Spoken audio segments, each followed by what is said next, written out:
Welcome to the Gay Buddhist Forum, where teachers from all schools of Buddhism offer their perspectives on the Dharma and its application in modern times, especially for LGBTQI audiences. These talks are offered freely to the world and made possible by appreciative listeners. If you would like to support our efforts to share the Dharma with underserved audiences, please visit gaybuddhist.org. There you can donate, find a list of upcoming speakers, or enjoy many hundreds of these recorded talks dating back to 1996. Thank you, everyone. It's good to be here.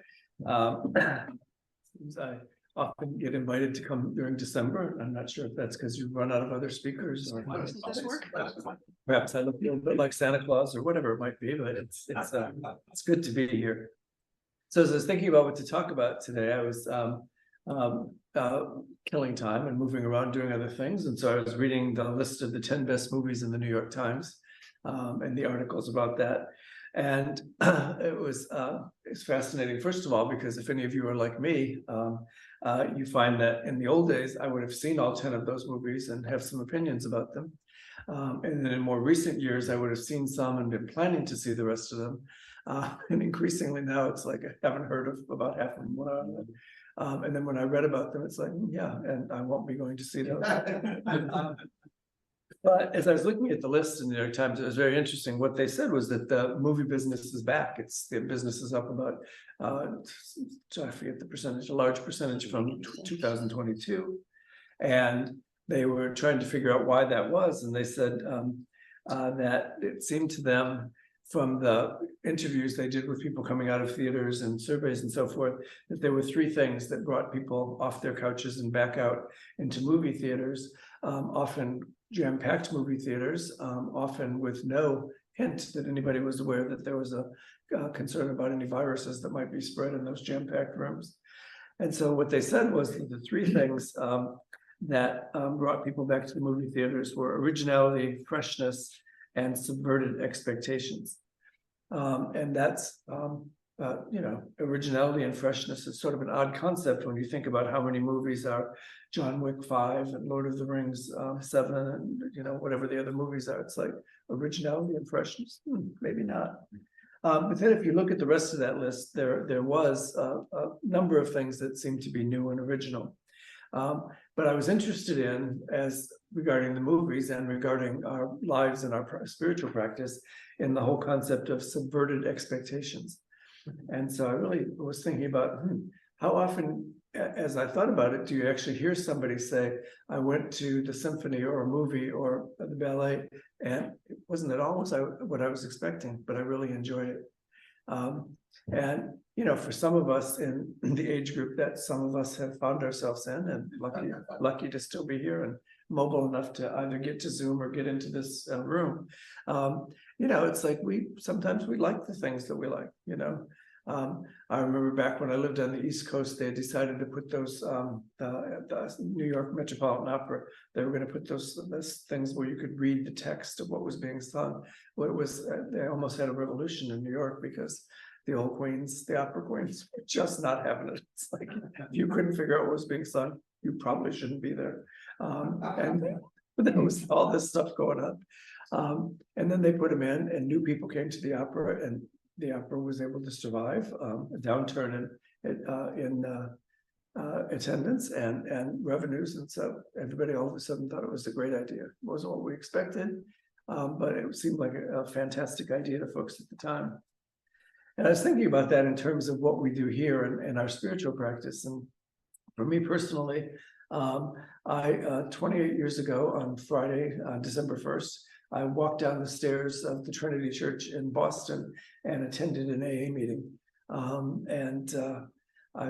My expectation was that I would learn to drink like a gentleman and be able to go back to my life in short order. And part of that was that I was involved in a lot of community activities at that point, and I knew the drinking had gotten messy. And if I wanted to be taken seriously and be a good example to the adolescents and young adults that I was working with, I couldn't be that messy. So my expectation was to learn some boundaries and as I say, drink like a gentleman.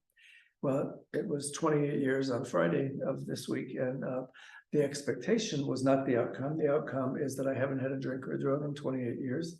And that's good. That was not what I was expecting. My expectation about drinking properly was subverted, and it's a good thing. And the way I got into that room in that church basement 28 years ago was that 2.5 years before that, I had gone to a retreat at Daibazatsu Zendo in New York, in upstate New York, that had been recommended to me. And my expectation when I went to that was the person that recommended it said, this will ease your suffering and allow you to be engaged in easing the suffering of others. And so I drove from Boston to upstate New York, expecting to, have some miracle. I don't know what I actually expected, but I expected it to be a couple of days and everything would be great.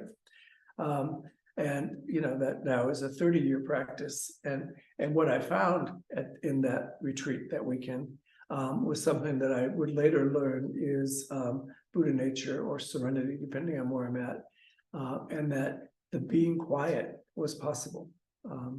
I was somebody who had an anxiety disorder, and I was a cocaine addict. So that combination, as you might guess, kept the brain moving very, very quickly all the time.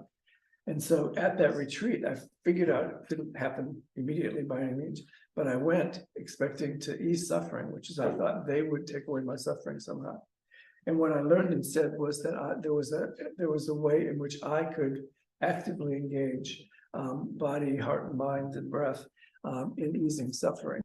And that in easing my own suffering, there was then a chance that I could be involved in easing the suffering of family and community and so forth. So I'm fascinated then, and without having the language, about this subverted expectations things. And I think in Buddhism, we know it as not having fixed views, right? So we go to a retreat or we go to a lunch with a friend or home for Thanksgiving or the December holidays if you're having some. And our expectation is that things will go a certain way. And then we get there and they go some other way. And so I'm really fascinated by that. And so I did a little reading and research and so forth. And turns out that while I had never heard the expression subverted expectations as a concept, that it's actually something they teach in cinema schools and teach to young folks who are, or whatever age they might be, learning to be authors and learning how to write and learning the process of criticism in the arts. And so what they mean by that is to behave or to write or to act contrary to an established belief or assumption for the purpose of being interesting. And I thought, no, I don't know about anybody else in this room, but when it comes to, have we ever done anything to sort of turn things a bit, to be more interesting, to have a little more pizzazz, to be more engaged in conversations and so forth. And then it goes on to say, I'm doing things in this fresh way to surprise your reader or your audience, but not in a way that feels contrived or unnatural. So that's when they're talking about subverted expectations. That's you're supposed to be, lure people in and then give them something in addition to or different than what they expected. I had the pleasure yesterday of going to a concert at the San Francisco Jazz Center for a group called Pink Martini, who I really like, and they did a tremendous concert. The woman that sings, I think her name is China Ford, and she's a fantastic singer. And she sang some Christmas songs, some Hanukkah songs, songs in Arabic, songs in French, songs, And I thought, wow, and the band was outstanding. And as we were walking out, we heard multiple people said, "Oh, I didn't know it was a holiday concert. Oh, I wasn't ready for that." It's just like 2 hours of this fabulous concert with these people really working hard. And it's like, it's not what I was expecting. And then happily, the people that they were with said, yeah, that woman can really sing. It's like, oh yeah, she can, that was good. Yeah, I got the range. And she sings in all those different languages. And, so it took just that little bit of time to have that, subverted expectation. It's like they thought they were going to some sophisticated San Francisco jazz concert, and they're very whatever, and instead they got a holiday concert. And many people that I was listening to were like, no, didn't want holidays, it's too soon. And other people said, yeah, but the voice. So I think this subverted expectation thing really speaks to me because of the idea that we have in Buddhism about no fixed views. It's one of our basic practices that, through koan studies and through actually sitting meditation, we have this opportunity to say, what is it I'm attached to? What are these thoughts that I'm really attached to? I looked at an article in the Barry Center for Buddhist Studies, and it says we should hold no fixed views, right or wrong, or even views about the path. The Buddha refused to take a position, it says, on questions of truth, because there is no way of knowing if the assertions about truth correspond to the way things actually are. And so that's when we sit in meditation, it allows us to arouse mindful awareness to say, whatever it is we were taught, whatever it is someone told us, we have the opportunity to take a look at that from a fresh perspective of where we are right now in life. What is reality presenting to us in this very moment? And so I think about a lot of the people I know in our community and others who arrived as young adolescents, teenagers, adults, and were told that we were broken or damaged or defective or sinful or psychiatric diagnosis or illegal. And people taught us that. And so then suddenly we believed them, and we became the best little in this group, boys in America, and tried to be the smartest one around, or the most, how many of us organized all the activities at our high school or college because, I'm going to be contributing, I'm going to do that because, I may be secretly gay back in those days, or not so secretly gay now, but I'm going to do this thing. And what a relief it is when we get here and figure out, oh no, nobody, if you remember the story of the Dalai Lama was at a group of psychologists, and he said to them, what's the biggest problem in America? And they said, low self-esteem. And he turned to his translator and said, what did they say? And the translator told him what he had said. And he giggled, that wonderful giggle, because he said, how can that be? Low self-esteem. You are Buddha, you have Buddha nature. How could you not? If you don't think well of yourself, then that means you don't think well of the Buddha or each other. And he said, so you have to, he said, the most important thing that I remember is he said, someone taught you that. Someone taught you that, and they were wrong. So relearn, reprogram yourself to know that Buddha nature means that we have the capacity for healing and health, for taking care of ourselves and each other, and that was really important. So what he said, what the Buddha has taught us about this fixed views is that fixed views are only good if they're giving us guidance that's skillful. Not right or wrong, not good or bad, but is it skillful? Does it help you end your own suffering and then model that behavior for others, help others to end their suffering? And if it doesn't, then don't pay any attention to it. And you all know that there's many examples of where the Buddha said, here are the sutras and here are my teachings. And if they work, use them. And if they don't work, don't use them. Famously talking about the sutras, he compared it to a raft that you might ride if you're trying to get from one side to the other, to awakening, to liberation. And you would ride on the raft and you were good. He said, but how silly would it be if you picked that raft up and carried it across the dry land from there on? You send the raft back for someone else. So don't get attached, he said, to those views. And so for me, that was really useful when I first came to Buddhist practice, because I was hearing a lot of rules about how you enter a room, how you bow, how many hours a day you have to sit, what clothes you should wear when you're sitting. In some lineages, there's a conversation about having a somber face when you sit. And so none of that made any sense to me. And it sounded like the hell and brimstones of the churches I had passed through on the way to get here. And so I wasn't at all interested in those views. And so my expectations were that I wouldn't be able to stay here and to do that. And then I read some things that I'll share some of with you today. One was in a book by Darlene Cohen called Turning Suffering Inside Out. She quotes a Japanese ancestor, Iku Sojun, who said, pain and bliss, love and hate are like your body and its shadow, cold and warm, joy and anger, you and your condition. Delight in singing verse could be a road to hell, but at Hell's Gate, you might find peach blossoms and plum blossoms.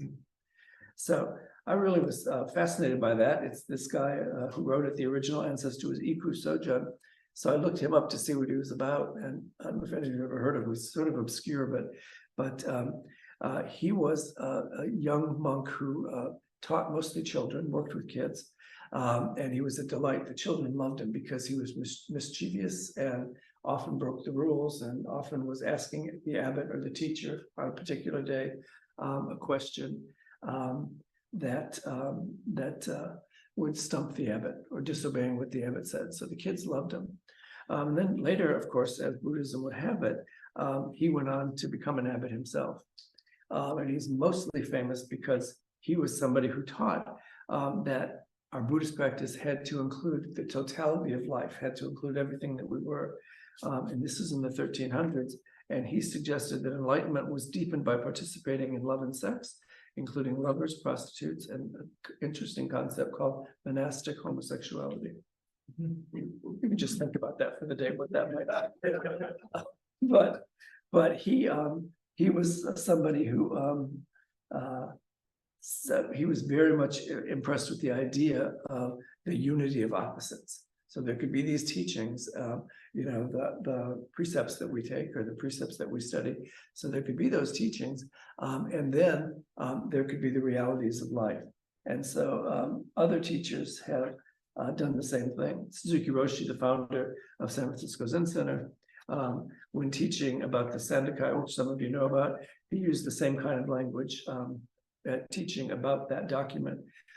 In light, there is darkness, but don't take it as darkness. In the dark, there is light, but don't take it as light. Light and dark oppose one another like the front and back foot in walking. Each of the myriad things has its merit, expressed according to function and usefulness. And so in the Sandakai, this ancient document, what they're telling us, again, is there are things that we're going to teach you about how to sit and how to arouse mindful awareness and how to deal with impermanence and non-duality. And if they're useful to you, use them, engage with them, and then model them for other people. And if they're useful in your work with other people, keep talking about them and keep living them and practicing them.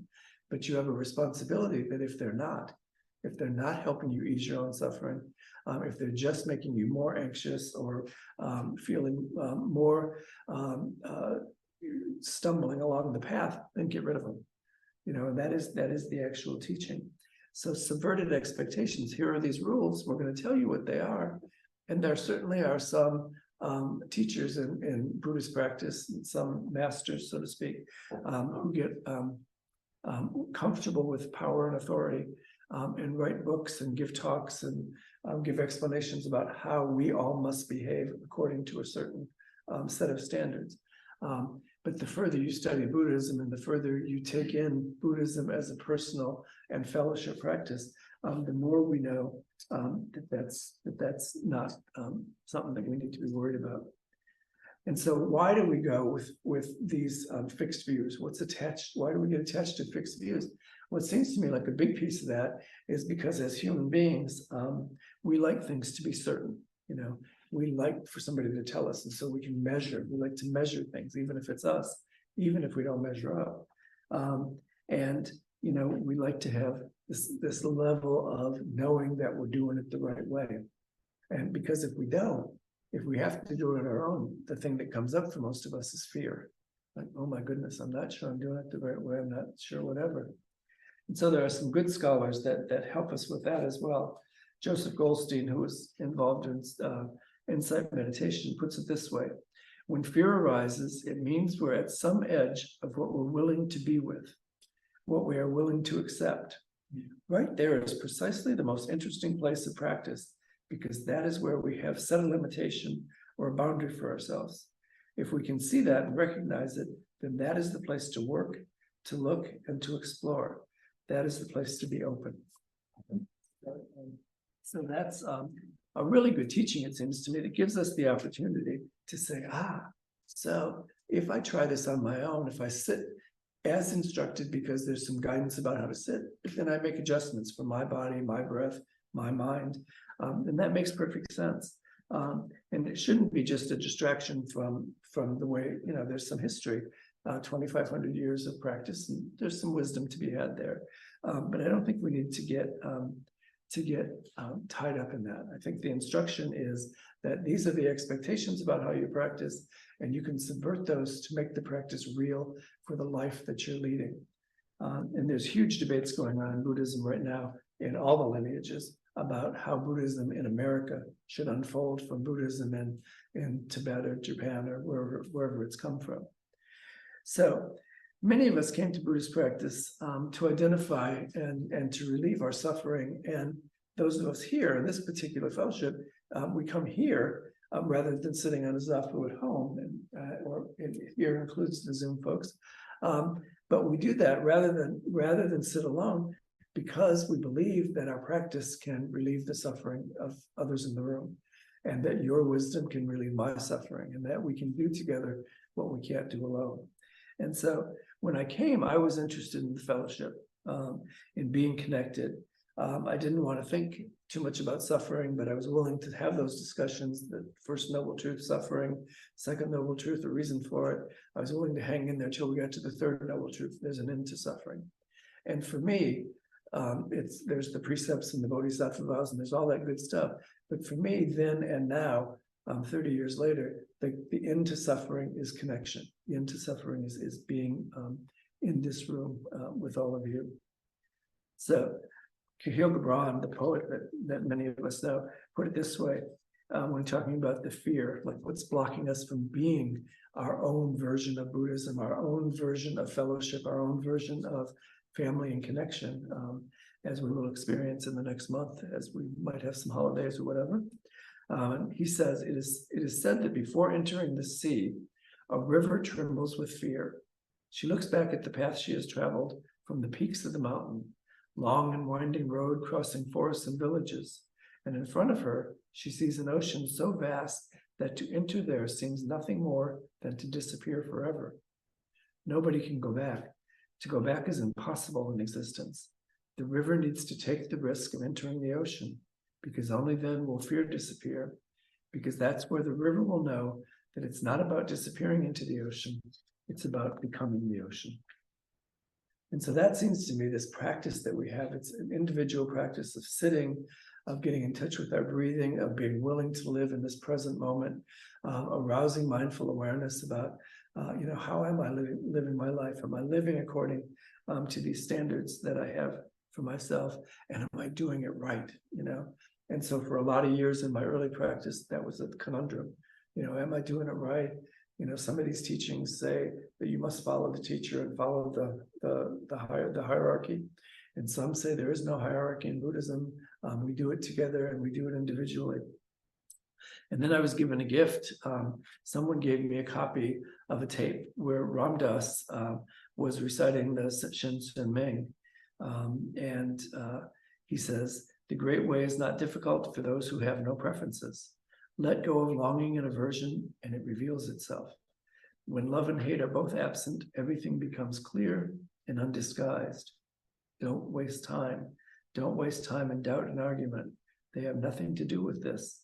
To live in this realization is to be without anxiety about perfection. The way is without language." So we have this opportunity to say, so I don't have to evaluate myself, and in fact, I probably shouldn't.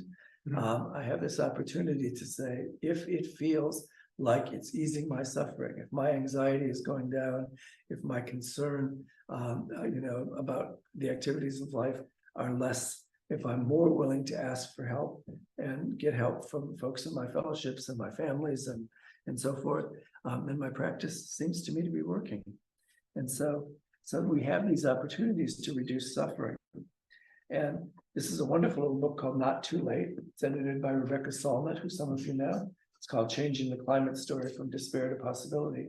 But it's got a lot of readings in here. And this one is from Joan Halifax. She says, "Transforming our suffering doesn't mean that we're going to be returned to the state that we experienced before. But we can discover that suffering and loss have given us a greater ability to live in the present rather than to be constantly overwhelmed by the past. It is also helpful to remember that what we have been through can make it possible for us to be more connected with the present and can nourish wisdom and greater compassion as well as humility."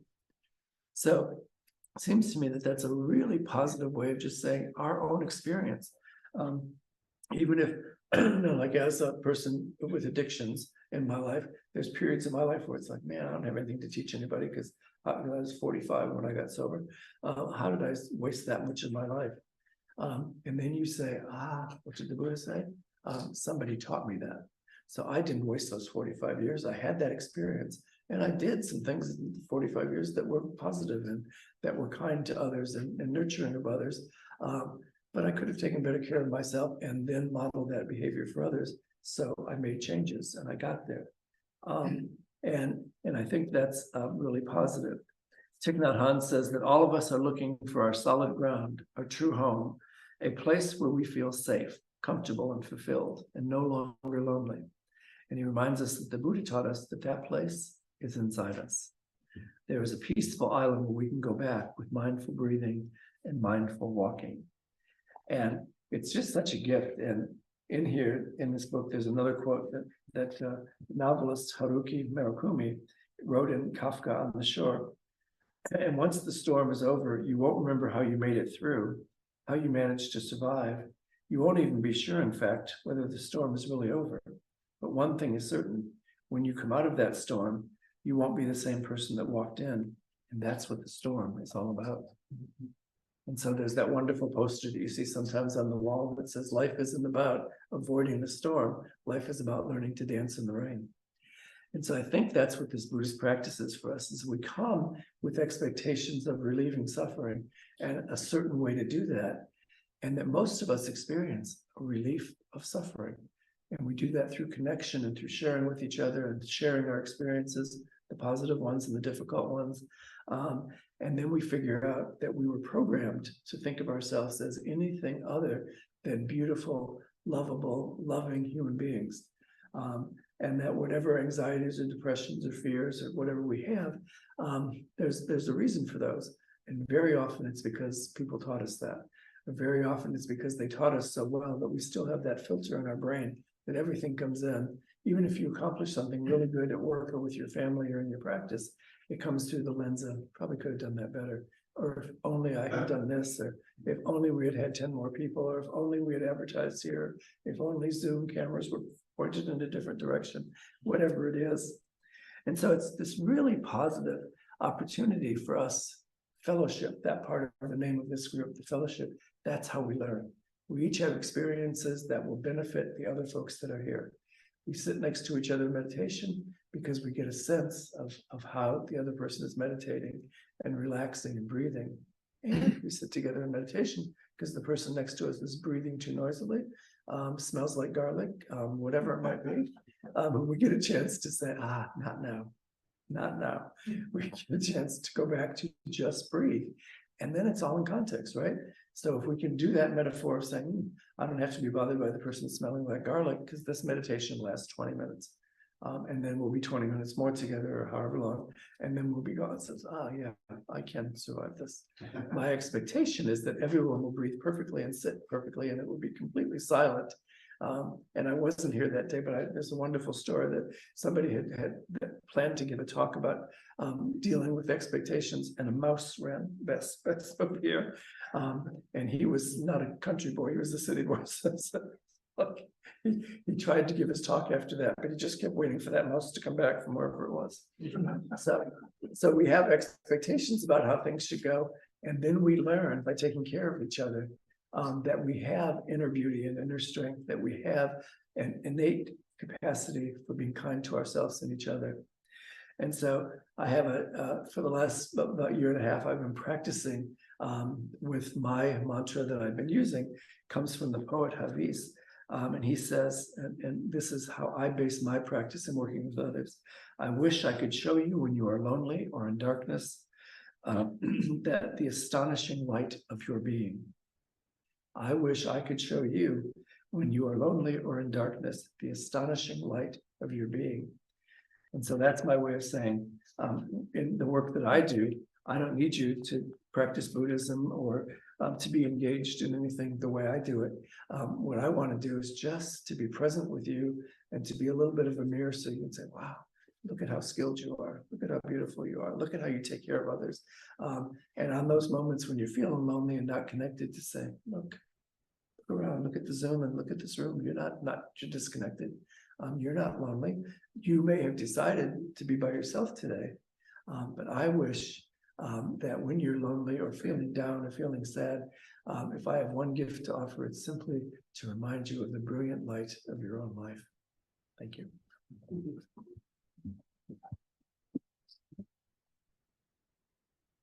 You have time. You want to comment?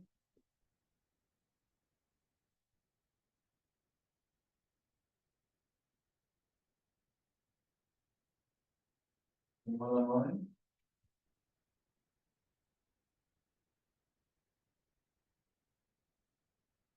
Good. Well, we know that there are cookies and tea. Okay. We have announcements. Oh, I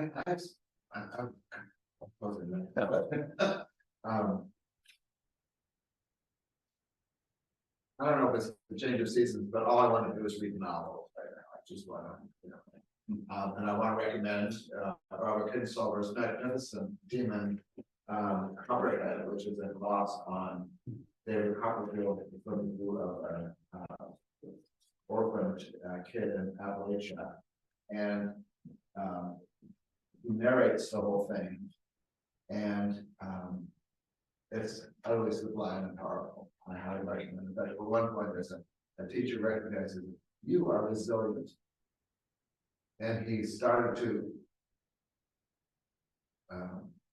appreciate that he had been through it.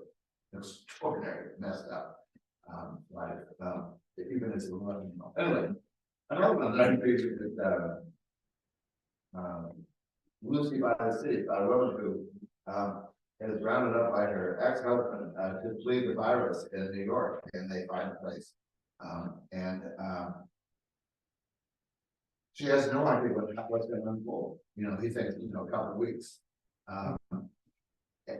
He's a scientist, but it threw me back on, I don't really remember COVID. It was such a blur of time. And does anyone else have had that's well as I do it? I don't. Anyway, but not meeting expectations. That type of uncertainty was really remarkable. And I don't think it's gotten quite enough credit about the cognitive pressures at that time. Anyway, but thank you for the wonderful talk. It's always great to have you. Thanks. Yeah, I think that COVID was a great metaphor because I think we didn't know what to expect. And then when it went on for a little longer and a little longer, we found ways to take care of each other and bond with each other and reach out to each other. Some people who had never been alone figured out a good way to be alone with themselves. And then they figured out that there's a difference between solitude and isolation, and not for everybody. We know the numbers and stuff, but lots of folks created fellowship and new relationship with their families, which in some cases brought them closer, and in some cases, you know, the divorce rate went way up during the second part of the epidemic. It's like, I promise to love you forever, but not 24/7. That was in a New York apartment. That was not the deal. But I do think it's exactly that. It's that subverted expectation. We thought, oh man, when it first started, it's like, oh yeah, I'm gonna get a couple weeks off work, get to stay home, blah, blah, blah. And then as it went on, people were like, oh yeah.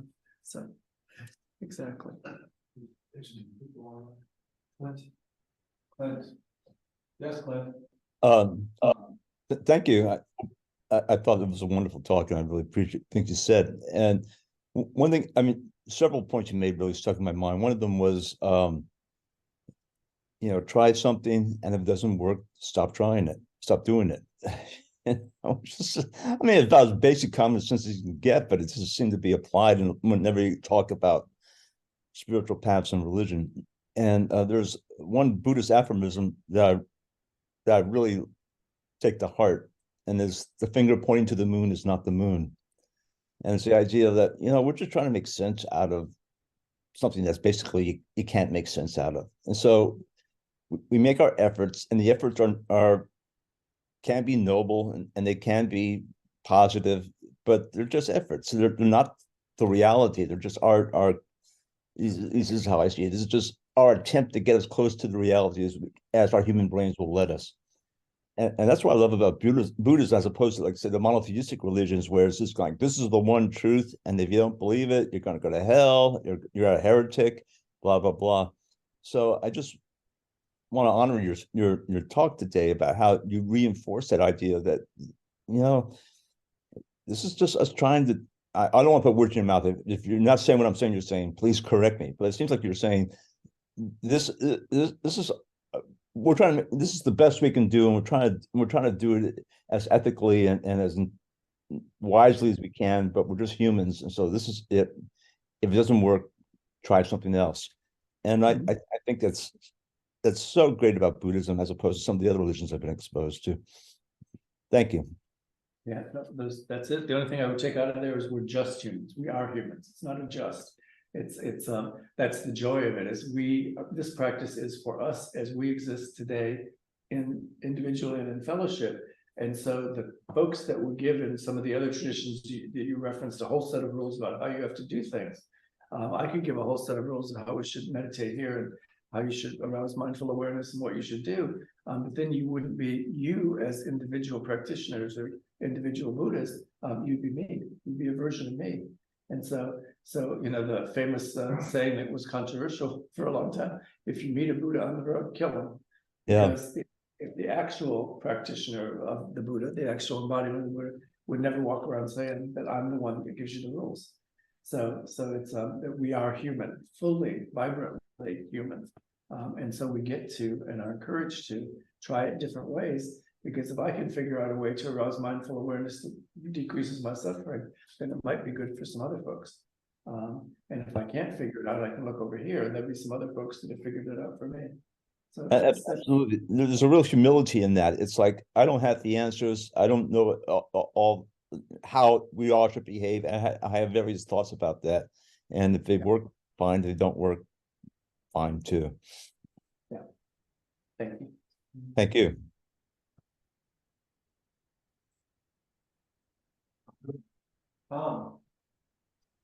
Hi, Stephen. Thank you so much for a great talk. I really like what you said about the fact that meditation allows us to examine from a fresh perspective if our beliefs and our expectations actually align with reality. And the fact that you mentioned COVID, because initially, when we just saw like the virility of or whatever, the transmittability of the virus and the initial death rates, of course, we later knew those were people who had other pre-existing conditions. But just that snapshot, there were some people saying, wow, 1 to 2 billion people could die. And so it was really quite scary. And yet I have friends who are kind of still in that mindset. Like they are still sort of locked down. They insist if anybody comes over, they meet in the backyard. Everything has to be open. It threw open all the windows, these sorts of things, which it may be appropriate for them. But like some of them have even had COVID and survived, done quite well.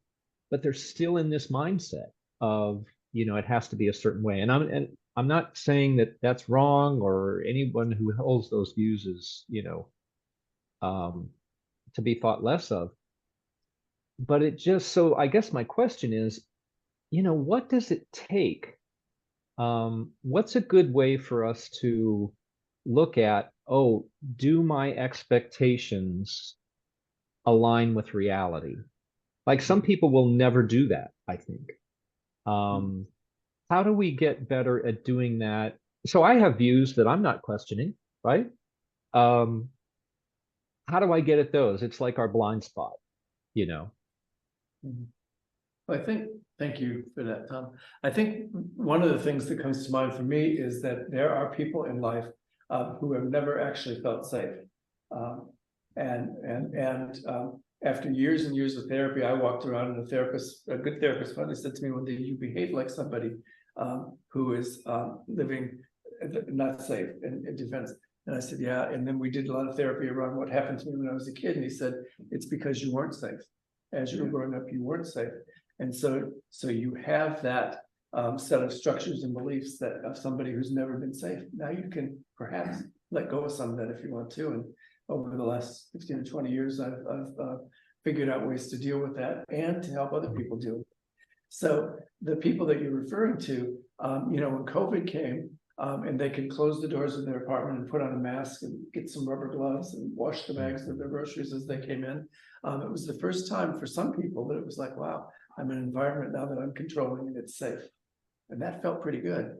And so I think that folks who are making their rules for themselves about how to be safe, maybe folks who are experiencing that idea of having some creativity around making safety in their life. And it feels good.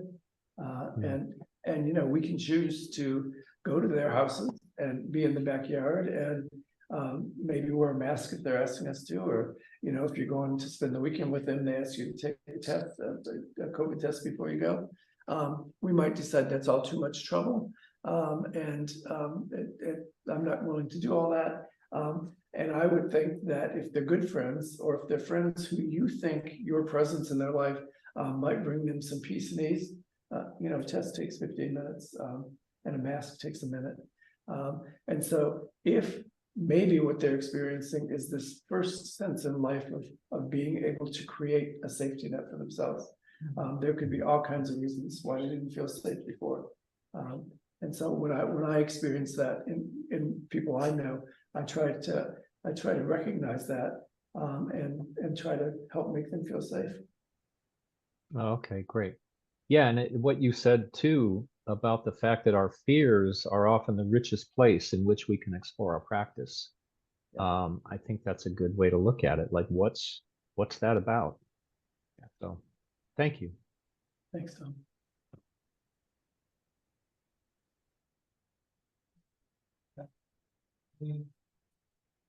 The idea of being in the present and trying to do that is something that's always eluding me, I would say.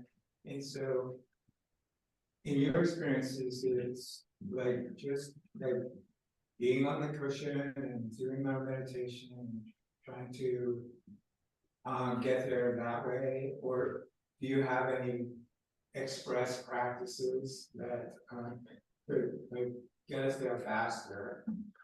Yeah. One of the tools I use is a story that Thich Nhat Hanh tells, and some of you heard me say this before, but I'll repeat it because it is the way I deal with that, which is he said that human beings have any experience 3 times.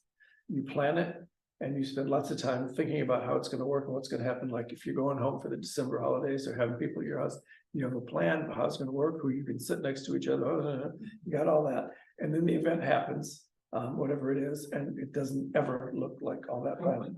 And then the event is over with and you ruminate like, oh, I shouldn't have put Uncle Jack next to Cousin Bobby, and I won't do that again next year. And it's not my fault. They should get along with each other. They're adults. And so Thich Nhat Hanh says we have every event 3 times. And his prayer for us is, may you have each event once. May you live each event once. And so for me, I know that, I had an anxiety disorder my whole life. So I'm always worried about what's going on. And, even coming to give a Buddhist talk, is it going to mean anything to anybody? Did it work? And then, people say, good talk, thank you. And we have a cookie and leave. And then I'm riding home on Muni thinking, oh, was he just being nice or did it? And, so it happens to all of us. But I try to think of Thich Nhat Hanh just saying, my prayer for you is have each event once. And so it's just a way for me to pull myself back into, okay, calm down, girl. You don't need to be going there or there. Just try to stay here. Thank you. Thanks.